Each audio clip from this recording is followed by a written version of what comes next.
And even warmer temperatures coming up in just a few minutes. Jenny, Brent. Tim, thanks so much. Well, big changes are headed to downtown Augusta. The city's Department of Traffic and Engineering has proposed construction plans for the area. News Channel 6's Mary Calkins joins us now live from downtown. Mary? Ginny, this construction project is going to be a major facelift for downtown Augusta. Now, this is funded through TIA, which means Transportation Improvement Act, and the goal of any TIA project is to improve the mobility in an area, and that just means making it easier to drive and park or walk around or cycle through a city. And the Department of Transportation and Engineering and also the City of Augusta say they hope that will bring more people to downtown Augusta.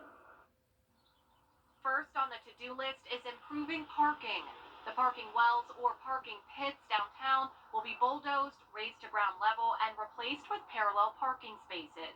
And that is projected to increase the total number of parking spaces downtown. Yeah, I'm ready to get rid of the parking pits for sure. The Department of Traffic and Engineering says the pit style of parking is no longer up to standard, and many downtown business owners agree. The pits have been kind of nasty, disgusting. They flood, and there's a lot of problems with them. And the old school Broad Street was flat, and they're going back to that design, and I think it looks really good and will beautify the city and improve it for everyone. The project includes sidewalk improvements and bike lanes going in each direction.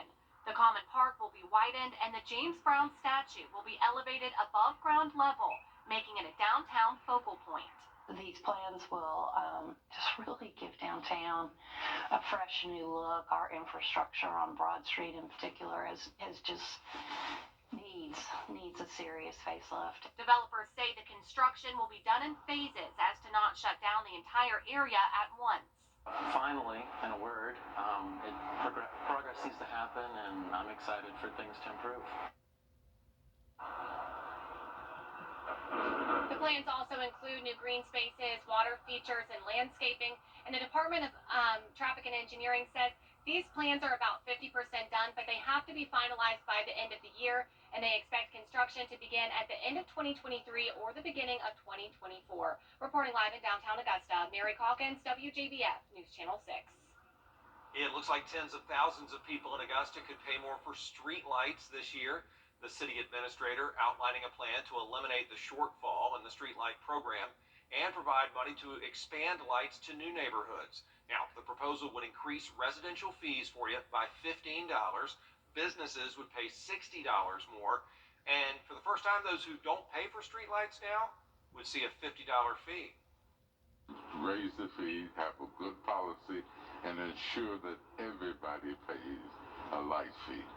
You don't have to have a pole in front of your house to say you have to pay for it. All of us and throughout the community use the lights.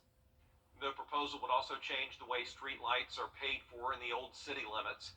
Commissioners took no action on the plan today. Augusta has a new interim city administrator. Central Services Director Takia Dowse is taking on the role. Dowse steps in for Odie Donald, who is leaving for a job in Atlanta. Masks in city government buildings are state. Born into poverty in 1917, Fannie Lou Hamer went on to become one of the most powerful voices of the civil and voting rights movements. By the age of 6, Hamer was picking cotton with her family, and by the time she was 12, she left school to work. When she married her husband in 1944, they worked on a Mississippi plantation until 1962. But because Hamer was the only worker who could read or write, she also served as plantation timekeeper. In 1961, Hamer received a hysterectomy by a white doctor without her consent while he was removing a uterine tumor. Forced sterilization was widespread and a way to reduce the black population. Hamer co-founded the Mississippi Freedom Democratic Party, which challenged the local Democratic Party's efforts to block black participation. That year, members of the organization attended the Democratic National Convention, calling for mandatory integrated state delegations. Frustrated, Hamer turned from politics to economics, and in 1968 began a pig bank to provide free pigs to black farmers to breed, raise, and slaughter. A year later, she started the Freedom Farm Cooperative, buying up land for blacks to own and farm collectively. Honoring Black history, mind, body, and soul, I'm Jenny Montgomery.